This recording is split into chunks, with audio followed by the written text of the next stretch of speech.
Hello everyone, நான் உங்க Tamil technical Guruji. இன்னைக்கு வந்து நம்ம என்ன பார்த்துக்கோம்னா நம்மளோட சப்ஸ்கிரைபர்ல வந்து நிறைய நண்பர்கள் வந்து எனக்கு வந்து ஃபோன் மூலமா கான்டாக்ட் பண்ணியிருந்தாங்க PAYTM KYC பண்ண முடியலன்னு சொல்லிட்டு.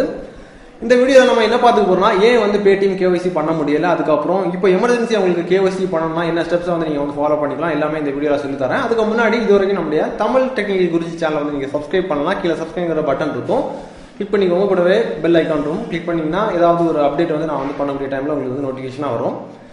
முதல்ல இந்த PAYTM KYC ஏன் வந்து பண்ண முடியலங்கிறத பார்த்துக்கலாம். முன்னாடி PAYTM யூசர்ஸ் வந்து ரொம்ப கம்மியாக இருந்தாங்க. நாளடைவில் இப்போதைக்கு வந்து PAYTM யூசர்ஸ் வந்து அதிகரிச்சிட்டாங்க. இந்தியாவில் வந்து PAYTM பேமெண்ட் பேங்க் வந்து நம்பர் 1 பேமெண்ட் பேங்காக வந்து ஒரு பிளேஸை வந்து அவங்க பிடிச்சிட்டாங்க. PAYTM எம்ப்ளாயிஸ் வந்து பார்த்தீங்கன்னா அவங்க வந்து அவங்களோட எம்ப்ளாயை வந்து இன்க்ரீஸ் பண்ணலை. இப்போ நீங்கள் வந்து முன்னாடியெல்லாம் வந்து மினிமம் KYCங்கிற ஒரு ஆப்ஷன் வந்து கொண்டு வந்திருந்தாங்க. அதாவது நீங்கள் வந்து உங்களுடைய டாக்குமெண்ட்ஸை உங்கள் ப்ரொஃபைல் மூலிமா அப்டேட் பண்ணதுக்கப்புறமா ஒரு 24 hours முன்னாடி வந்து உங்களுக்கு வந்து மினிமம் KYC வெரிஃபை ஆகிடும். இப்போ என்ன ப்ராப்ளம்னா அங்கே எம்ப்ளாய் கம்மியாக இருக்கிறனால யூசர்ஸ் வந்து அதிகமான ரெக்யூஸ்ட் கொடுக்கறனால அந்த எம்ப்ளாயால் வந்து இதை வந்து ஹேண்டில் பண்ண முடியலை. ஹேண்டில் பண்ண முடியாதனால வந்து என்ன பண்ணியிருக்காங்கன்னா PAYTM பார்ட்னர் இல்லைனா PAYTM ஏஜென்ட் மூலிமா இந்த ப்ராசஸ் வந்து இப்போதைக்கு வந்து பண்ணிட்டு வராங்க.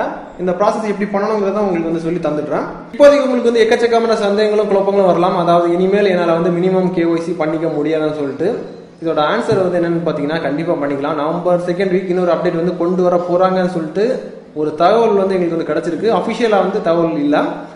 இந்த அப்டேட்ல வந்து மேபி இருக்கலாம். எங்களோட ஹெட் ஆஃபீஸ் அப்புறம் ஹெட் டீம் மெம்பர்ஸ் கிட்ட வந்து கான்டாக்ட் பண்ணதில் அவங்க என்ன சொல்றாங்கன்னா மேபி இருக்கலாம். இந்த பதில் மட்டும்தான் அவங்க கிட்ட இருந்து வருது. இப்போ உங்களுக்கு வந்து எமர்ஜென்சியாக KYC பண்ணணும்னா நான் வந்து ஒரு டெமோ வந்து பண்ணி காமிக்கிறேன். அதே மாதிரி நீங்கள் வந்து ஃபாலோ பண்ணால் போதும். இதில் வந்து நீங்கள் என்னென்ன விஷயங்கள் வந்து உங்கள் PAYTM பார்ட்னர் கிட்ட நீங்கள் ஷேர் பண்ணிக்கலாம், எது ஷேர் பண்ணிக்க கூடாதுங்கிறத நான் உங்களுக்கு வந்து சொல்லிடுறேன்.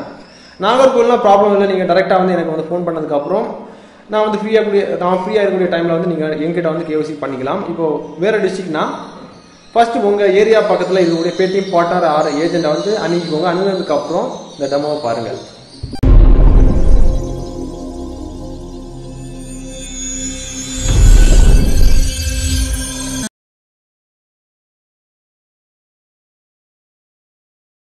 இப்போதைக்கு இந்த டெமோவை பார்த்துக்கோங்க. ரொம்ப எளிமையாக தான் இருக்கும். முதல்ல நீங்கள் வந்து உங்கள் கையில் ஆதார் நம்பர் எடுத்து வச்சுக்கோங்க. எடுத்து வச்சதுக்கப்புறம் உங்கள் PAYTM பார்ட்னரை பார்த்தீங்கன்னா அவங்க என்ன பண்ணுவாங்கன்னா PAYTM பேமெண்ட் பேங்க் கோல்டன் கேட்ங்கிற ஆப்பை வந்து அவங்க ஸ்மார்ட் ஃபோனில் ஓப்பன் பண்ணிப்பாங்க.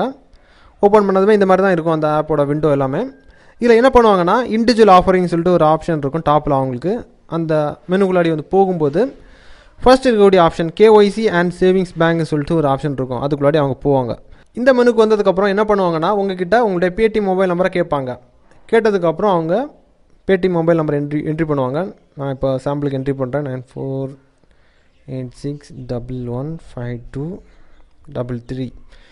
என்ட்ரி பண்ணதுக்கப்புறம் அவங்க வந்து ப்ராசீட் கொடுக்கும்போது ஒன்ஸ் அவங்க ப்ராசீட் பட்டனை கிளிக் பண்ணும்போது உங்களுக்கு வந்து SMS வரும். இந்த மாதிரி PAYTMல இருந்து upgrading your wallet to KYC wallet R PAYTM payment bank சொல்லிட்டு வரும். அதுக்கு கீழே ஒரு நம்பர் கொடுத்துருப்பாங்க. அந்த நம்பருக்கு நீங்கள் டயல் பண்ண வேண்டியது இருக்கும். டயல் பண்ணும்போது ஒரு சில கம்ப்யூட்டரைஸ் வாய்ஸ் கேட்கும். அதுக்கு என்ன பண்ணிக்கணுங்கிறத உங்களுக்கு டெமோவே பண்ணி காமிக்கிறேன், பார்த்துக்கோங்க. உங்கள் வாலெட்டினை அப்கிரேட் செய்ய எண் 1 எழுதவும். சேவிங்ஸ் பேங்க் அக்கவுண்ட் திறப்பதற்காக வேண்டுகோள் விடுக்க எண் 2 எழுதவும். ஆப்ஷன்களை இந்த வேண்டுகோளை சமர்ப்பிப்பதன் மூலம் உங்கள் வாலெட்டினை அப்கிரேட் செய்ய ஒப்புக்கொள்கிறீர்கள். KYC காரணங்களுக்காக DAI இடமிருந்து எனது விவரங்களை சரிபார்க்க PPBLக்கு எனது ஆதார் எண்ணை சமர்ப்பிக்க அனுமதி வழங்குகிறீர்கள். உறுதி செய்ய எண் 1 எழுதவும். உறுதி செய்தமைக்கு நன்றி. தயவு செய்து எங்களது ஏஜென்ட்டுடன் இந்த ப்ராசஸை தொடருங்கள். இதுக்கு முன்னாடி கேட்ட மாதிரி உங்களுக்கும் ஒரு கம்ப்யூட்டரைஸ் வாய்ஸ் கேட்கும். நீங்கள் மொபைல் ஃபோன் மூலிமா டயல் பண்ணும்போது அப்போ என்ன பண்ணுறீங்கன்னா வாலெட் அப்கிரேடுக்கு ஒன்றே அழுத்துவோம் சொல்லிட்டு கேட்கும். ஒன்றே அழுத்திக்கோங்க. அதுக்கப்புறம் உறுதி செய்ய ஒன்றே அழுத்துவோம் சொல்லிட்டு திரும்பவும் கேட்கும். ஒன்றே அழுத்தினீங்கன்னா உங்களுடைய வாலெட் அப்கிரேட் ரிக்வெஸ்ட் வந்து நீங்கள் கன்ஃபார்ம் பண்ணிட்டீங்கன்னு அர்த்தம். அதுக்கப்புறம் என்ன பண்ணுவாங்கன்னா ஏஜென்ட் தரப்பில் கீழே வந்து பார்த்தீங்கன்னா செக் யூசர் இன்புட்னு சொல்லிட்டு ஒரு பட்டனை கிளிக் பண்ணதுமே அடுத்த பேஜுக்குள்ளாடி அவங்களுக்கு வந்து போயிடும். நீங்கள் இவ்வளோ பண்ணால் மட்டும்தான் அவங்களால, அதாவது ஏஜென்ட்டால் அடுத்த ப்ராசஸ் வந்து கம்ப்ளீட் பண்ண முடியும். அடுத்த ப்ராசஸில் என்னென்ன டீட்டெயில்ஸ் வந்து ஏஜென்ட் உங்ககிட்ட கேட்பாங்கன்னா உங்களுடைய டீட்டெயில்ஸ், உங்கள் அப்பா பேர், உங்கள் அம்மா பேர், அதுக்கப்புறம் உங்களுடைய அட்ரஸ், அதுக்கப்புறம் உங்களுடைய ஆதார் டீட்டெயில்ஸ் எல்லாம் கேட்பாங்க. ஆதார் டீட்டெயில்ஸ் கேட்டதுக்கப்புறமா உங்கள் ஃபிங்கர் பிரிண்ட்டை வந்து நீங்கள் வந்து இந்த மாதிரி ஒரு ஸ்கேனரை வந்து அவங்க வந்து அவங்களுடைய ஸ்மார்ட் ஃபோனில் கனெக்ட் பண்ணி உங்களுடைய ஃபிங்கர் பிரிண்ட்டை வந்து எடுத்துப்பாங்க. ஸோ அவங்க ஃபோனில் எதுவுமே இருக்காது. PAYTM சர்வரில் தான் எல்லாமே டேரெக்டாக ஸ்டோர் ஆகும். ஸோ நீங்கள் வந்து பாதுகாப்புக்கு வந்து எந்த விதத்தையும் நீங்கள் வந்து பயப்பட வேண்டிய அவசியம் கிடையாது. அதுக்கப்புறம் இன்னொரு விஷயம் இருக்குது, நீங்கள் வந்து கேஒய்சி வெரிஃபிகேஷன் பண்ணக்கூடிய டைமில் வந்து 2 ஆப்ஷன் இருக்குது. அதாவது வாலெட் மட்டும் அப்கிரேட் பண்ணணுமா, இல்லை உங்களுக்கு சேவிங்ஸ் அக்கௌண்ட்டும் சேர்த்து ஓப்பன் பண்ணணுமான்னு சொல்லிட்டு. சேவிங்ஸ் அக்கௌண்ட்டும் வாலெட்டும் சேர்த்து அப்கிரேட் பண்ணுறது என்ன கேட்டால் நான் பெட்டர்னு சொல்லுவேன். ஸோ ஒரே டைமில் 2 வேலையை முடிச்சிட்டிங்கன்னா உங்களுக்கு வந்து ஏடிஎம் கார்டு கிடைக்கும். அதுக்கப்புறம் பேடிஎம்மோட ஃபுல் ஆப்ஷனும் நீங்கள் வந்து பயன்படுத்திக்கலாம். உங்களுடைய பேடிஎம் அக்கௌண்ட் சக்ஸஸ்ஃபுல்லாக அப்கிரேட் ஆகிடுச்சுன்னா இந்த மாதிரி உங்களுக்கு வந்து ஒரு அலர்ட் வரும். அதாவது ஏஜென்ட் மொபைலில் கஸ்டமர் ஸ்டேட்டஸ்க்கு கீழே மொபைல் நம்பர் இருக்கும், அதுக்கப்புறம் கேஒய்சி ஸ்டேட்டஸில் சக்ஸஸ்னு இருக்கும். பேன் நம்பர் கொடுத்தீங்கன்னா உங்களுடைய பேன் நம்பர் டீட்டெயில்ஸ் இதில் அப்டேட் ஆகும். அந்த நம்பர் வெரிஃபை ஆகிடுச்சு, சேவிங்ஸ் அக்கௌண்ட்டுக்காக அப்ளை பண்ணிட்டேன். இப்போ பேன் நம்பர் கொடுக்காதனால ஃபார்ம் 60 வந்து நீங்கள் வந்து இன்க்ளூட் பண்ண வேண்டியது இருக்கும்.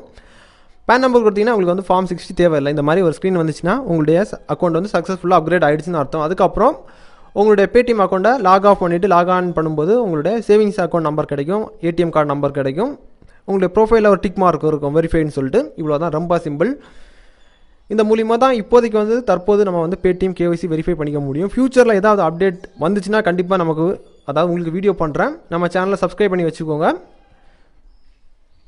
கண்டிப்பாக இந்த வீடியோ உங்களுக்கு வந்து பயனுள்ளதாக இருக்கும்னு சொல்லிட்டு நான் நம்புகிறேன். இதே மாதிரி இன்னொரு நல்ல ஒரு அப்டேட்ஸை சந்திப்போம். அதுவரை உங்களிடம் வந்து விடைபெறுவது நான் உங்கள் தமிழ் டெக்னிக்கல் குருஜி.